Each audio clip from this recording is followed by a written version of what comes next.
A racist white woman slaps a black man for no reason. She is shocked when he slaps her back. Michael Jennings pulled into a grocery store parking spot on a busy Saturday afternoon. Just as he opened his door, he heard the screech of tires. A white SUV pulled up aggressively, a woman inside with her face twisted with anger. "Hey! That was my spot. I was waiting for it," she shouted. Michael blinked, startled. "Excuse me? I didn't see you. The spot was open when I got here." Her eyes narrowed. "Of course you didn't see me. You people never do you?"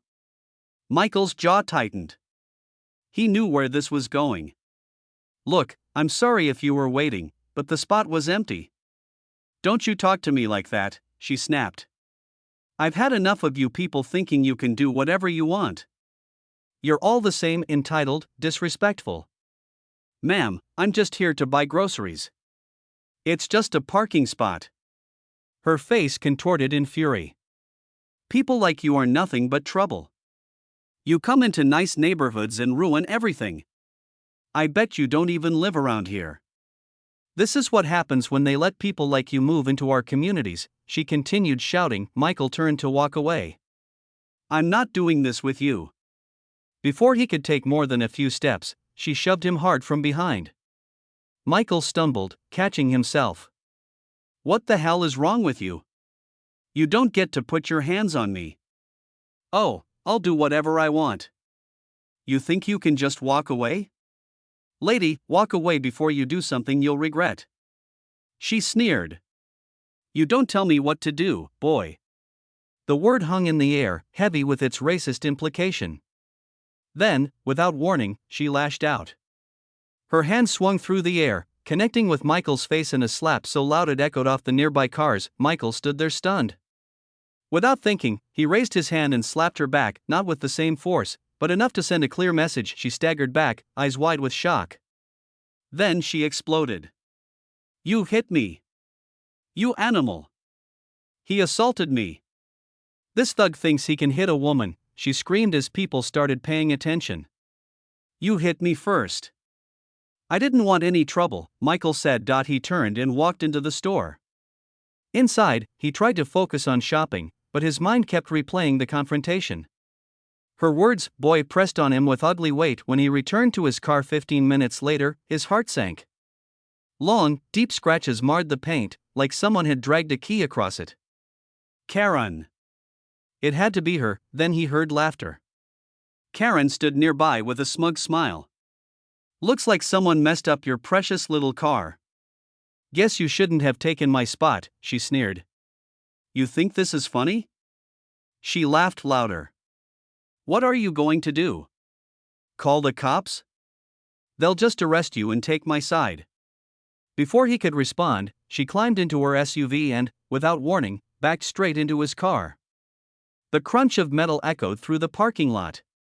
She laughed and sped off. Michael reached for his phone, hands shaking. "I'd like to report an incident. A woman just intentionally hit my car and drove off. I'm following her now." Minutes later, police intercepted her. As officers approached, Karen waved her arms frantically. "He hit me. He attacked me.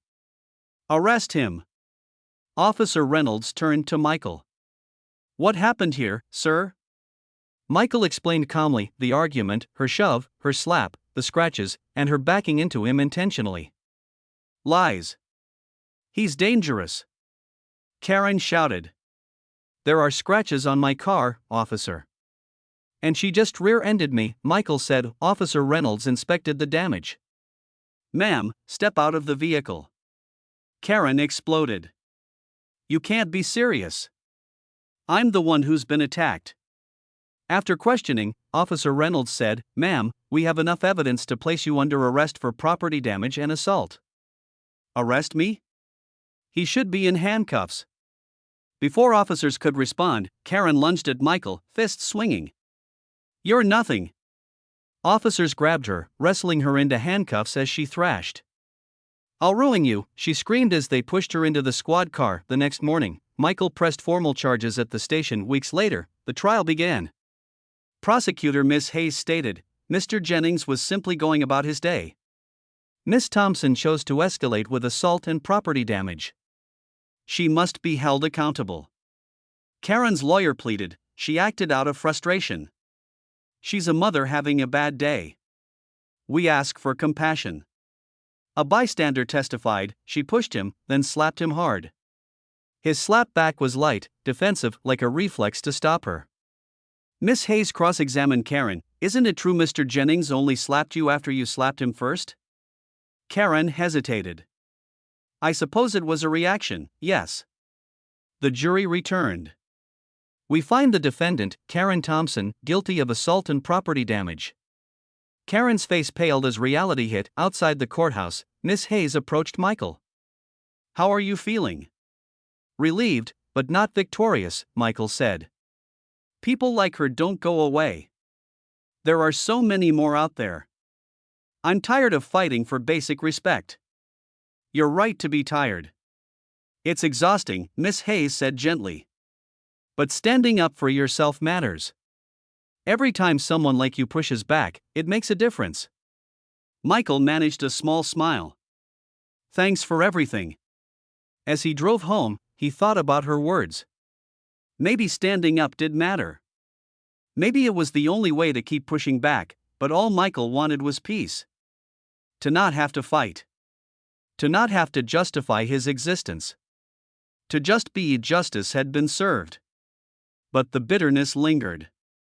The fight against the racism that fueled people like Karen would never truly end. For now, he had done what he could. And that would have to be enough.